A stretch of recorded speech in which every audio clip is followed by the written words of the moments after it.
भारत में राज्यों का पुनर्गठन यानी जो रीस्ट्रक्चरिंग ऑफ स्टेट्स के एक पार्ट को हम लोगों ने देखा था।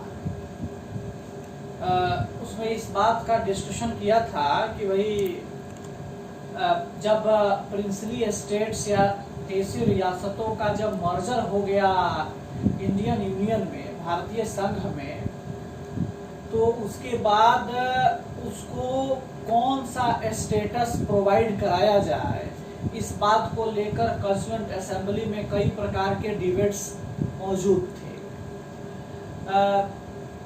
इस बात का कल डिस्कशन हुआ था हम लोगों के बीच में कि भाई जब मर्जर हो गया तो एक टेम्पररी व्यवस्था जो है वो बनाई गई, एक टेम्पररी सेटलमेंट किया गया उन प्रिंसली स्टेट्स का, और वह टेम्पररी सेटलमेंट्स जो था वो क्या था।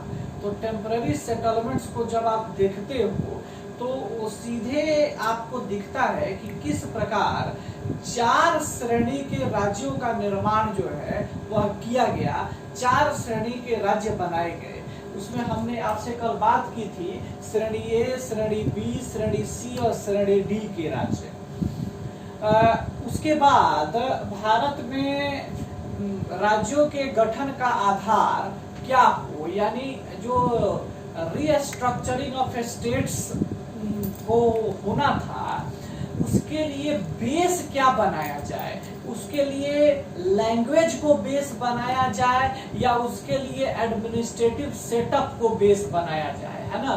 तो जब हम इस बात का कंसिडर करते हैं, इस बात को देखते हैं कि भाई किसको बेस बनाया जाए, तो हमें क्लियरली ये बात दिखता है कि भाई उसके लिए विभिन्न आयोग बनाए गए, उसके लिए आयोग की व्यवस्था की गई।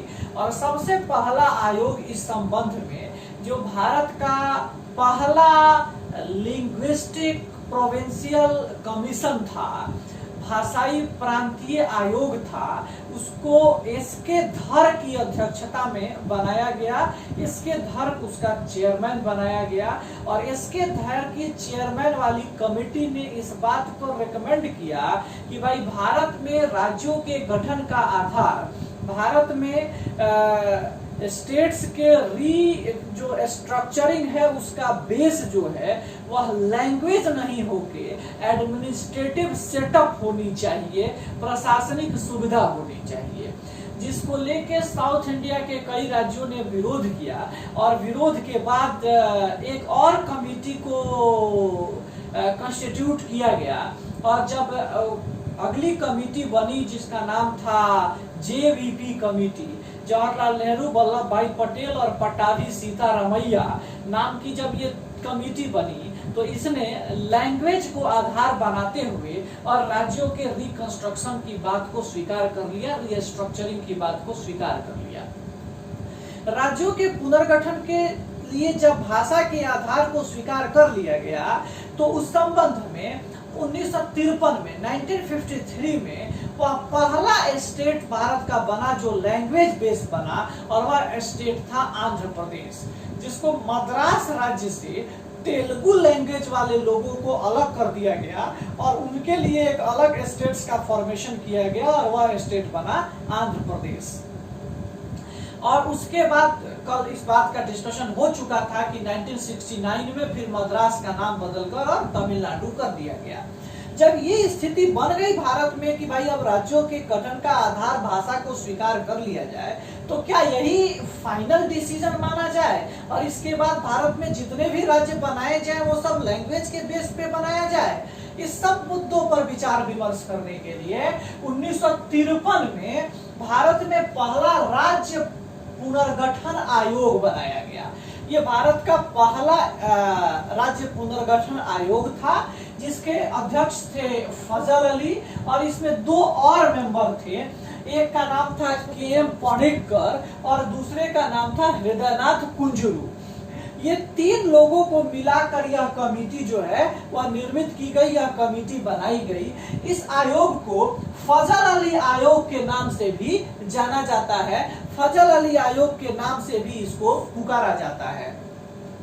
जब फजल अली आयोग का गठन किया गया तो फजल अली आयोग को इस बात की जिम्मेदारी दी गई कि आप इस बात को रिव्यू करिए, आप इस बात की समीक्षा करिए कि भाई भारत में कितने राज्य हैं जिनको भाषा के आधार पर गठित किया जाए, या राज्यों के गठन का आधार और क्या हो, इस संबंध में आप राय दीजिए, आप अपना सजेशन दीजिए।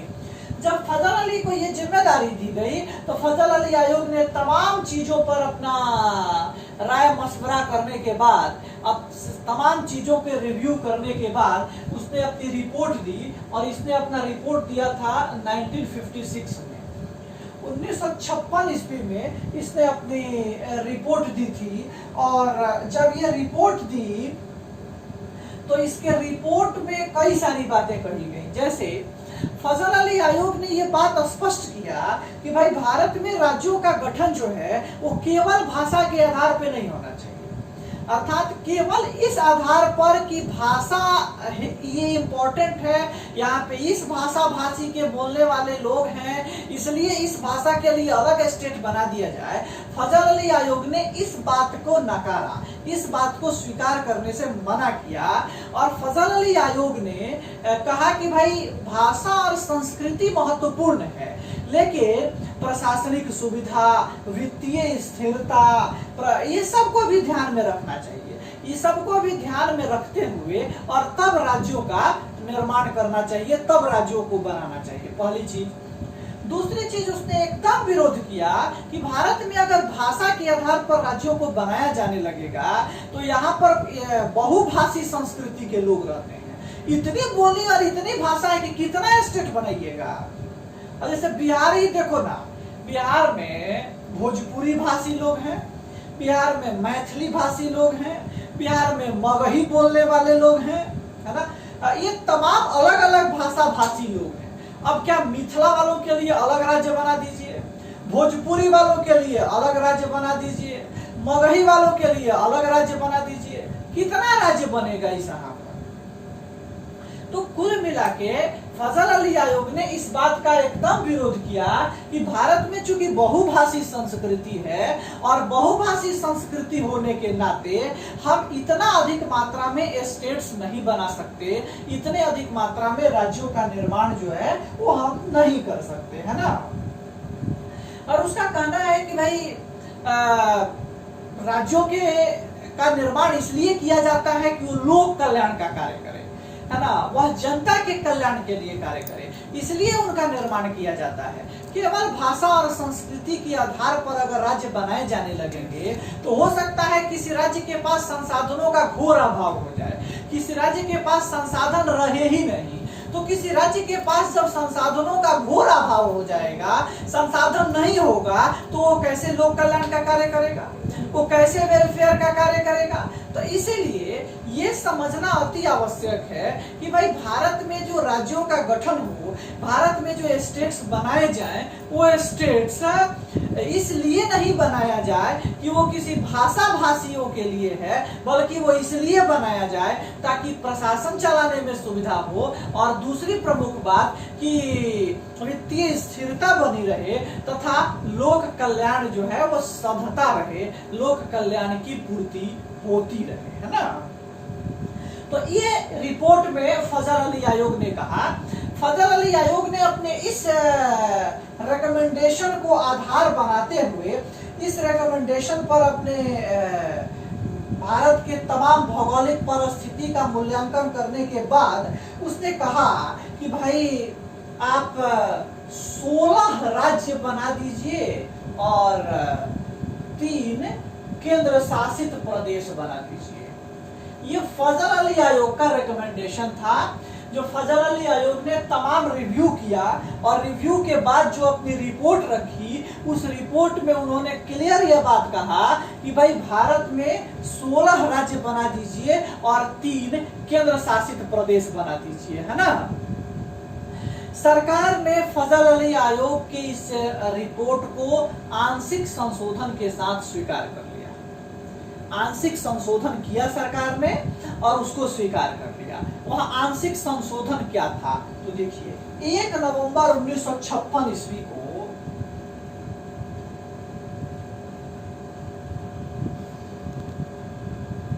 1 नवंबर 1956 ईस्वी को सरकार ने फजल अली आयोग के इस रिकमेंडेशन में आंशिक संशोधन करते हुए 14 राज्य और 6 केंद्र शासित प्रदेश के गठन का निर्णय लिया।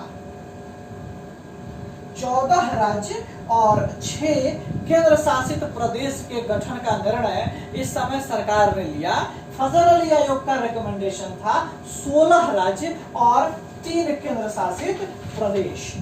जो ये 14 राज्य थे, जो ये 14 राज्यों की स्थिति थी, उसमें आंध्र प्रदेश, असम, बिहार, बंबई, जम्मू और कश्मीर, केरल, मध्य प्रदेश, मद्रास, मैसूर जो 1973 में कर्नाटक हो गया, उड़ीसा, पंजाब, उत्तर प्रदेश, पश्चिम बंगाल, राजस्थान, है ना, ये 14 राज्य उस समय निर्मित हुए।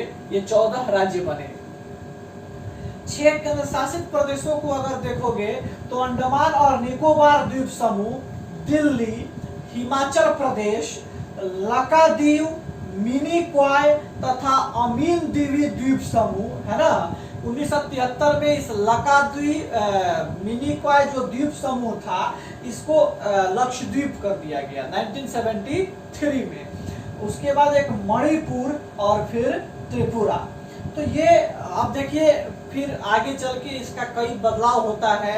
ये कई केंद्र शासित प्रदेश जो हैं वो निकल कर आते हैं, वो राज्य बनते हैं, और फिर उसके अतिरिक्त कई राज्य जो हैं वो केंद्र शासित प्रदेश बनते हैं। और इस प्रकार तमाम परिस्थितियों से गुजरते हुए आज भारत की जो कंडीशन है वो ये है कि आज भारत में 28 राज्य हैं और 8 केंद्र शासित प्रदेश हैं, है ना। ये भारत की वर्तमान महत्वपूर्ण राजनीतिक संरचना है। 1956 में जब ये राज्यों के पुनर्गठन को कर दिया गया 1 नवंबर 1956 को 14 राज्य और 6 केंद्र शासित प्रदेश में, तो 1956 के बाद आज तक इनमें कई समय समय पे लगातार परिवर्तन होता रहा है और लगातार उसमें चेंजेज आते रहे हैं, है ना। तो जो परिवर्तन या चेंजेज हमें दिखाई पड़ रहे हैं उसमें कई राज्यों का गठन होता है ना। कई राज्य बनते हैं और कई राज्य बिगड़ते हैं। वो कोई महत्वपूर्ण, उसमें इतना ज्यादा कोई जटिल कंसेप्ट नहीं है कि वो चीजें आपको समझ में नहीं आएंगी, वो चीजें आपको नहीं समझ में आएगा। वो फैक्चुअल बात है, हाँ वो इम्पोर्टेंट जरूर है, क्योंकि कब किस राज्य का गठन हुआ इसको लेके क्वेश्चन जो है वो आपके एग्जाम में बनता है, और कभी मिलान करने वालों में दे देता है, या कभी स्वतंत्र क्वेश्चन भी आपके एग्जाम में पूछा जाता रहा है, आपके एग्जाम में आता रहा है। तो इसलिए ये बड़ा महत्वपूर्ण है, इस बात को समझिएगा और याद रखिएगा उसको कि वो आपके लिए कितना इम्पोर्टेंट है। जैसे 1-2 उदाहरण मैं आपके साथ समझा देता हूँ। जैसे आप देखिएगा, सबसे पहले 1956 में जो ये पुनर्गठन हुआ,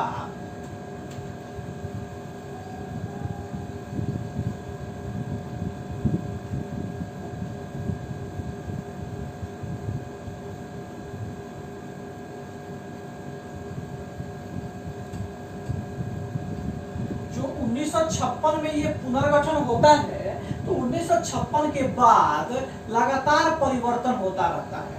तो पहला एक परिवर्तन होता है महाराष्ट्र और गुजरात के संदर्भ में, है ना।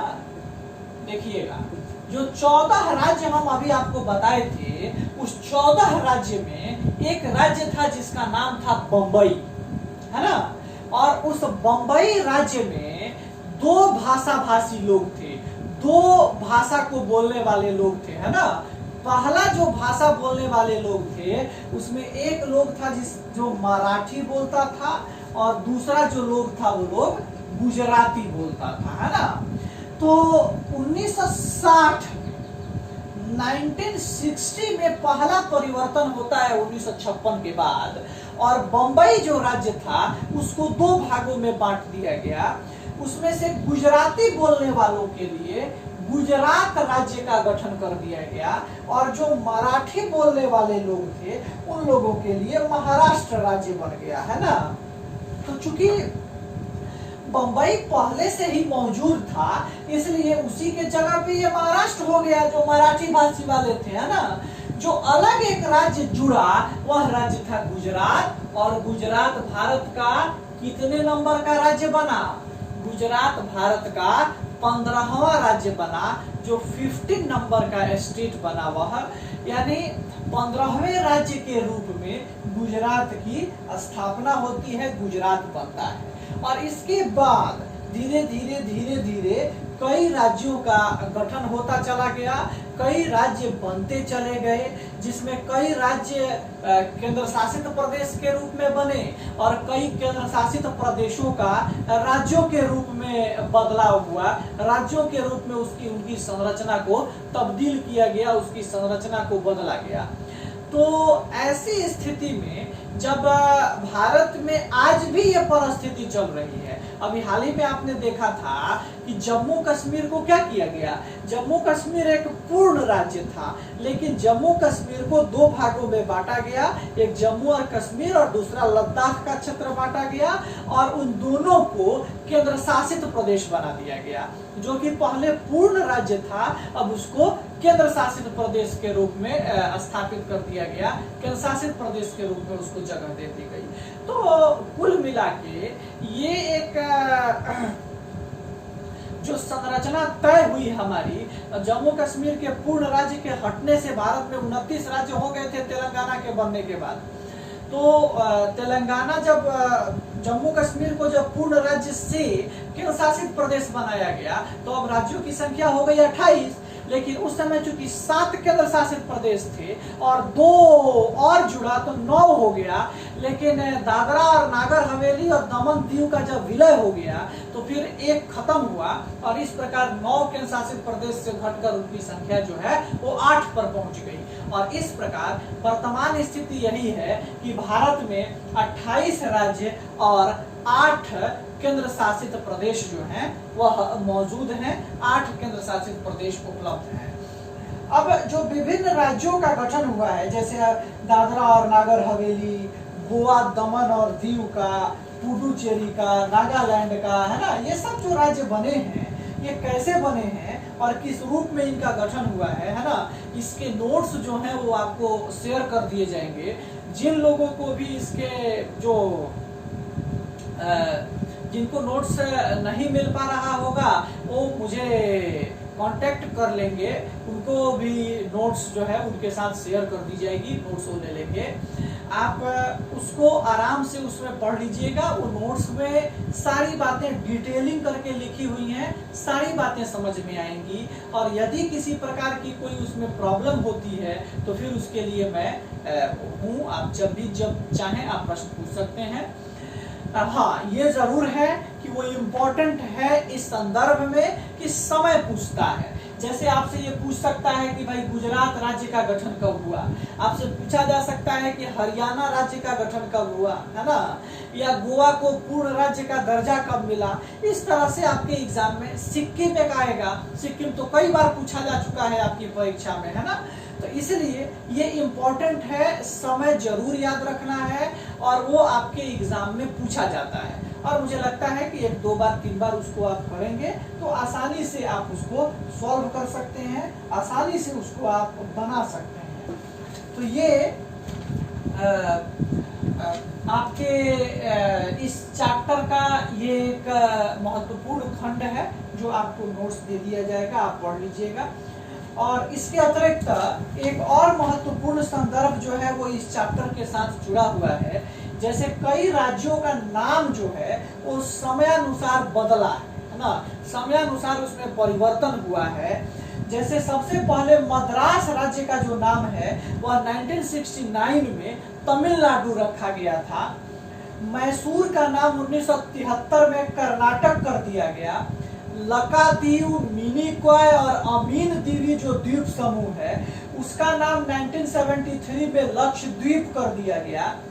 दिल्ली का नाम 1992 में जो 69वां संविधान संशोधन अधिनियम आया था उसके द्वारा उसको राष्ट्रीय राजधानी क्षेत्र दिल्ली कर दिया गया, जिसको एनसीआर कहते हो आप। उत्तरांचल का नाम 2006 में उत्तराखंड कर दिया गया। पांडिचेरी का नाम 2006 में पुडुचेरी कर दिया गया, और उड़ीसा का नाम 2011 में ओडिशा कर दिया गया, है ना। ये कुछ महत्वपूर्ण नाम हैं, ये भी आपके नोट्स में मेंशन रहेंगे। आप आराम से इसको पढ़ लीजिएगा और इसको याद कर लेना आपके लिए इम्पोर्टेंट है। आप उसको याद कर लेंगे, 2-3 बार पढ़ेंगे समझ में आ जाएगी, 2-3 बार पढ़ेंगे याद भी हो जाएगा। हाँ, अब जो आपके क्लास टेस्ट जो रेगुलर आपके होते हैं, वो क्लास टेस्ट में इससे प्रश्न बनेंगे ही, आएंगे ही प्रश्न। कल भी एक क्लास टेस्ट जो है वो आपके यहाँ ऑर्गेनाइज हुआ है, कुछ लोगों ने उसमें पार्टिसिपेट किया है, कुछ लोगों ने नहीं किया है, लेकिन वो डेली हर वीक का अपना प्लान है। क्लास टेस्ट का 1 सप्ताह का जो भी पढ़ाई होता है उस पर वो टेस्ट जो है वो शेड्यूल किया जाता है, और प्रत्येक रविवार को जो टेस्ट सीरीज की आपकी योजना है वह टेस्ट सीरीज भी आयोजित होगी ही। और आज भी वो टेस्ट सीरीज जो है वो शेड्यूल किया जाएगा, वो भी आज भी टेस्ट सीरीज जो है वो होगी। वो टेस्ट सीरीज जो है वो शाम में 7 बजे से आयोजित होगी, है ना। 7 बजे से ही टेस्ट जो है वो शेड्यूल होगा, और 7 बजे ही आप उस टेस्ट को दे पाएंगे अपने इस ऐप पे। तो रही बात इस चैप्टर के चीज़ों की, तो इस चैप्टर को जितना आप डिटेलिंग में पढ़ना था पढ़ा है। अब इस चैप्टर को रिवाइज करना, और इसके साथ घटना चक्र के जो क्वेश्चन हैं, घटना चक्र की जो आपके पास क्वेश्चन बैंक अवेलेबल है, उस घटना चक्र के क्वेश्चन बैंक से इस चैप्टर से रिलेटेड जितने भी क्वेश्चन हैं वह क्वेश्चन आप जरूर सॉल्व करिए, वह क्वेश्चन आप जरूर बनाइए। और उसमें यदि किसी भी प्रकार की कोई समस्या आपके साथ होती है तो आप उस क्वेश्चन को लेके आप उपस्थित हो सकते हैं, और उससे किसी भी प्रकार के प्रश्न आप पूछ सकते हैं और उसकी चर्चा कर सकते हैं, है ना। चलिए, तो इस प्रकार ये भाग 1 की जो कुछ महत्वपूर्ण चीजें थी वो मैंने आपके साथ यहाँ डिस्कस की है, यहाँ आपके साथ बात किया है ना। कुछ जो है वो इस चैप्टर से रिलेटेड बातें हैं जो मुझे लगता है कि वो भी आपके साथ कर लेनी चाहिए, वो भी आपके साथ खत्म कर लेनी चाहिए, है ना। कि जैसे 1-2 बातें हैं जो आप अपनी नोट कर सकते हैं, आप अपने हैंड रिटन नोट्स में नीचे लिख लीजिएगा कि कुछ महत्वपूर्ण तथ्य।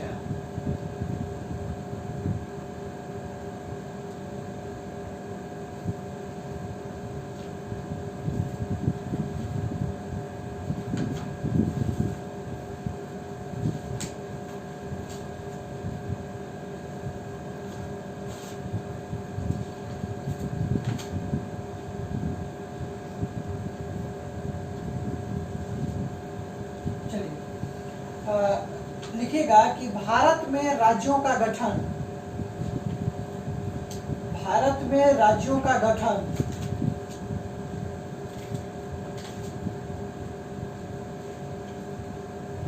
संघ की इच्छा पर निर्भर करता है।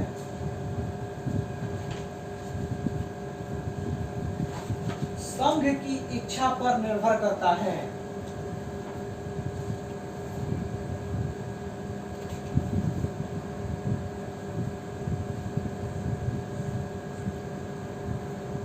संसद में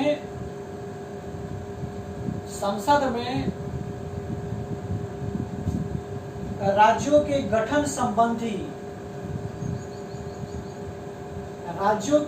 संबंधी जो प्रस्ताव लाए जाते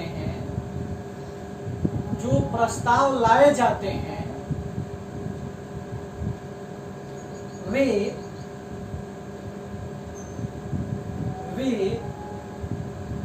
साधारण बहुमत से पारित किए जाते हैं। वे साधारण बहुमत से पारित किए जाते हैं। ये बहुत इंपॉर्टेंट है, ध्यान रखिएगा। ये एग्जाम में पूछा जाता है कि भाई अगर राज्यों के गठन के संबंध में कोई प्रस्ताव संसद में लाया जाता है तो उसके लिए संसद कैसे रिएक्ट करती है। तो संसद जो है वह साधारण बहुमत से उस प्रस्ताव को पारित करती है, साधारण बहुमत से उस प्रस्ताव को समाप्त करती है ना। तो ये ध्यान देने योग्य बात है।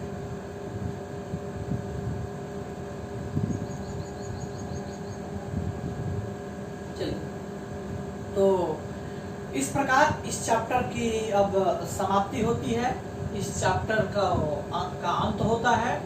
और अब एक नेक्स्ट चैप्टर है जो कि हम लोगों के लिए जरूरी है, और वह चैप्टर है नागरिकता, है ना, सिटीजनशिप। नागरिकता क्या है, नागरिकता कैसे मिलती है, और नागरिकता की समाप्ति कैसे होती है ना। इसकी चर्चा उस एक क्लास का वो चैप्टर है ना, ज्यादा उसमें समय लगता नहीं है। और अभी थोड़ा सा सीए और एनआरसी वाला जो संदर्भ है उसके आने से थोड़ा सा उसमें उसके जो संदर्भ है वो थोड़े महत्वपूर्ण हुए हैं। अन्यथा नागरिकता वाले चैप्टर से जो प्रश्न आपके एग्जाम में आते हैं वो काफी नाम मात्र के प्रश्न आते हैं, नहीं प्रश्नों की संख्या उसकी कम है और कम प्रश्न उससे पूछे गए हैं। और जो भी प्रश्न उससे पूछे जाते हैं वो बहुत साधारण प्रश्न पूछे जाते हैं, इसलिए वो कोई बहुत जटिल चैप्टर है नहीं। लेकिन फिर भी चूंकि सिलेबस में है इसलिए उसको एक बार हम लोग जांचेंगे, देखेंगे कि क्या है वो सिटीजनशिप। और देन सिटीजनशिप के बाद जो अगले चैप्टर की हम लोग शुरुआत करेंगे वह चैप्टर होगा फंडामेंटल राइट, मूल अधिकार का वह चैप्टर होगा, है ना। चलिए आज के लिए इतना ही, और नागरिकता चैप्टर के साथ कल मिलेंगे। Thank you.